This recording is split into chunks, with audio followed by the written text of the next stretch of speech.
महाराष्ट्र प्रदेशाध्यक्षपदासाठी रवींद्र चव्हाण यांनी आता अर्ज भरलेला आहे। किरेन रिजिजू हे मंगळवारी संध्याकाळी 5 वाजता महाराष्ट्राच्या भाजपच्या प्रदेशाध्यक्षपदी कोणाची निवड झाली हे नाव जाहीर करतील अशी माहिती सुद्धा मुख्यमंत्र्यांनी दिलेली आहे।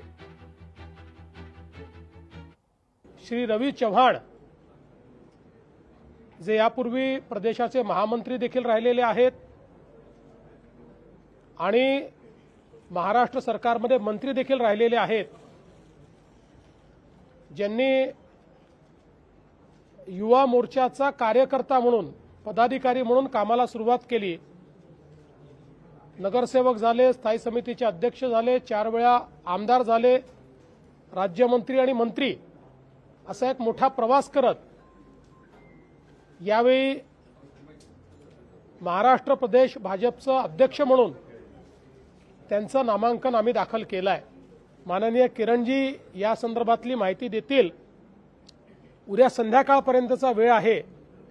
उद्या संध्याकाळी 5 वाजता या संदर्भातली अधिकृत घोषणा होणार आहे।